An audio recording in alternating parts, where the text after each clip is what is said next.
आज आपण इथे दुधातले रवा बेसन लाडू बघणार आहे. तसेच चविष्ट तर होतातच, पण करायला पण खूप सोपे आहे. ज्यांना रवा बेसन लाडू जमत नसेल ना, त्यांनी ही सोपी पद्धत नक्कीच बघा. कारण की बऱ्याच जणींचे लाडू हे फसतात किंवा कडक होतात किंवा लूज पडतात. आणि पण असे जर लाडू जर बनवले ना, तुमचे लाडू एकसारखे शेवटपर्यंत राहतील. आणि मेन म्हणजे छान असे दाणेदार आणि खुसखुशीत होतात आणि अप्रतिम लागतात. आता लवकरच आपल्याकडे श्रावण चालू होणार आहे आणि श्रावणामध्ये आपल्याला गोडधोड रेसिपी कराव्याच लागतात. तर सणासाठी आपण असल्या काही रेसिपी बघणार आहोत आणि ही रवा बेसन लाडू तुम्हाला नक्कीच आवडेल. तर त्यासाठी काय साहित्य घ्यायचे ते सुद्धा मी तुम्हाला सांगणार आहे. तर इथे बघा 2 वाट्या आपल्याला बारीक रवा घ्यायचा आहे. बघा एकदम बारीक रवा आपल्याला इथे वापरायचा आहे, म्हणजे लाडू आपले छान होतात. तर हे पाव किलोची वाटी आहे, म्हणजे हा अर्धा किलो रवा आहे. त्यानंतर 2 चमचे तूप आपण इथे वापरलेले साजूक, आणि त्या तुपामध्ये आपण हे छान असं भाजून घेणार आहे. आपल्याला जास्त नाही, पण मिडियम गॅसवर आपल्याला हे 10 ते 15 मिनटं मस्त खरपूस असं भाजून घ्यायचे.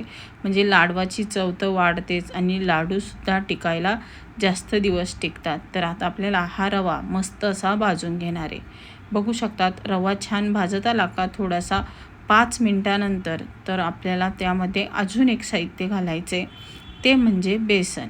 आता ज्या वाटीने आपण रवा घेतला होता ना, त्याच वाटीने आपल्याला 1 वाटी बेसन घ्यायचे. बघा हे बेसन घातलं की परत आपल्याला 5 ते 7 मिनटं आपण छान असा खरपूस वास सुटेपर्यंत आपण भाजून घेणार आहे. त्याचा कलरसुद्धा चेंज होणार आहे. तर आता बेसन घातल्यानंतर आपल्याला परत 1 चमचा तूप घालायचे आणि परत आपल्याला हे भाजून घ्यायचं आहे. आता कमी तुपात आपण हे लाडू करतोय. इथे आपल्याला कुठल्याही तुपाचं प्रमाण न घेता थोड्याशाच तुपामध्ये आपण हे फक्त 3 चमचे तुपामध्ये हे लाडू होणार आहे. फक्त आपल्याला हे छान असं खरपूस होईपर्यंत, खमंग वास सुटेपर्यंत भाजायचे. आता बघा याच्यात गाठी झालेल्या, पीठ घातलं तूप घातल्यामुळं, पण आपण जसं भाजत जाऊ ना, त्यातल्या सर्व गाठी निघून जाणार आहे. आणि छान असं मस्त मीडियम गॅसवर आपल्याला हे 10 मिनटं मी भाजून घेतलं. आणि तुम्ही कलरसुद्धा बघितला असेल, छान असा खरपूस मस्त रवा आणि बेसन छान भाजलेलं आहे. त्याचा कलरसुद्धा चेंज झालेला आहे बघा. मस्त असा पिवळसर खमंग असा कलर आलेला आहे. वाससुद्धा सुटलेला आहे, छान असा घमघमाट. तर पीठ आपल्याला ते बाजूला ठेवून द्यायचे ताटामध्ये थंड व्हायला. नंतर अर्धी वाटी आपल्याला ह्याच कढईमध्ये दूध घालून घ्यायचे. त्यानंतर आपल्याला 3 वाट्या आपलं पीठ आणि रवा होता मोजून, तर आपल्याला इथे 1.5 वाटी साखर घालायची. 2 वाट्या रवा, 1 वाटी बेसन, असं 3 वाट्या होतं. तर त्याच्या अर्धी आपल्याला साखर इथे वापरायची आहे. म्हणजे जर 2 वाट्या असेल तर तुम्ही इथे 1 वाटी साखर वापरू शकता. आता हे छान असतं मस्त साखर वितळून घ्यायची फास्ट गॅसवरती. आता मी याच्यामध्ये थोडासा फूड कलर वापरलेला आहे दुधात घालून. तुम्हाला घालायचं असेल तर तुम्ही घालू शकतात, नाही घातला तरी चालेल, ऑप्शनल आहे. आता आपल्याला छान असा फास्ट गॅसवर हा पाक उकळून घ्यायचा आहे. म्हणजे जे दुधाचं जे आहे ना, ज्यामुळे दुधामुळे आपले लाडू खराब होईल असं वाटतंय ना, म्हणून आपल्याला हा छान असा याचा पाक बनवायचा आहे. त्यामुळे काय होतं, आपले लाडू खराब होत नाही. आणि छान उकळून घ्यायचे, जेणेकरून तो दुधाचं जे प्रमाण आहे ना, वाटतंय ना, ती चव ज्यामुळे आपले लाडू खराब होऊ शकतात. तर ह्या पद्धतीने जर केलं तर तुमचे लाडू अजिबात खराब होणार नाही. दूध वापरलं तरी पण तुमच्या लाडूची चव वाढणार आहे, कारण की आपण यामध्ये दूध घातलेलं आहे. आता मस्त असा उकळलेला बघा 10 मिनिटांनी, आणि ह्याच पद्धतीने झाला पाहिजे. आता गॅस बंद करायचा आहे. आपल्याला इथे कुठलाही एकतारी वगैरे पाक करायचा नाही. फक्त एवढं चेक करायचं, असं चिकटसर असा जर झाला की समजायचं आपला हा पाक तयार आहे. आता हे गरम असतानाच आपल्याला याच्यामध्ये बेसन आणि रवा ओतून घ्यायचा. मी परत दाखवते, याची एक तार वगैरे काही तुटत नाही आहे. फक्त छान असं साखर वितळून 10 मिनटं उकळून घेतलेलं आहे.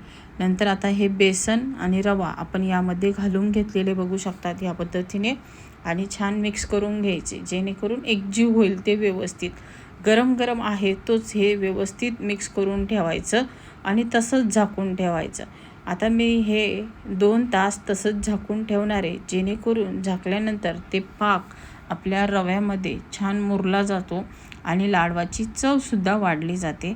तर आता आपल्याला सगळं साईडचं काढून घ्यायचं पहिल्यांदी आणि झाकण ठेवून आपण हे तसंच झाकून ठेवणार आहे 2 तासासाठी रेस्ट करायला. तर आता मी तसंच गॅसवर ठेवते आणि फक्त झाकण ठेवते.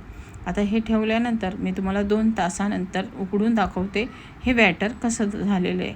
तर बघू शकता ह्या पद्धतीने घट्टसर असं झालेलं आहे, म्हणजे आपल्याला लाडू बांधू शकतो ह्या पद्धतीनेच तयार झालं आहे. आणि ह्या असंच झालं पाहिजे, म्हणजे आपल्याला लाडू बनवायला सोपे जातात.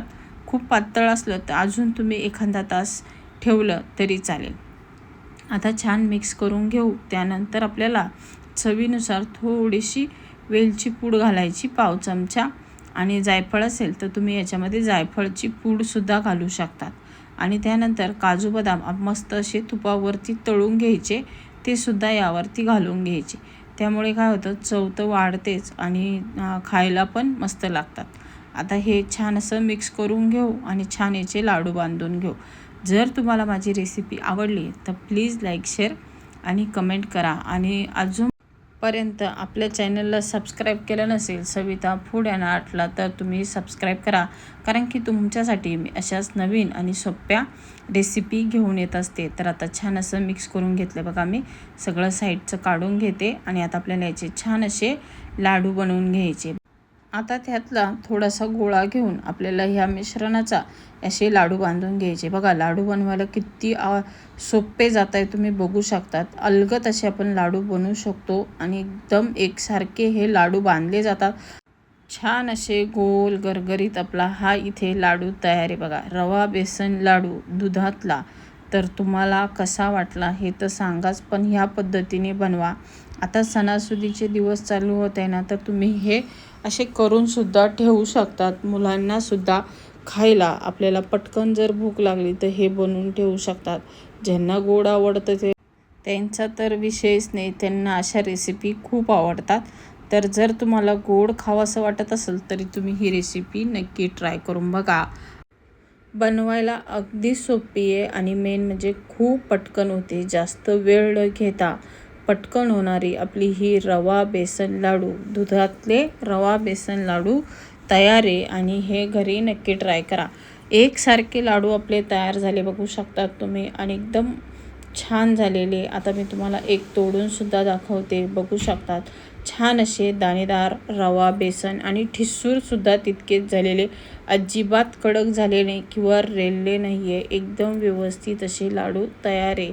आणि जाता जाता लाईक आणि सबस्क्राईब करायला मात्र विसरू नका. आणि तुमच्या नातेवाईक किंवा मैत्रिणी असेल तर त्यांना ही रेसिपी नक्की शेअर करा.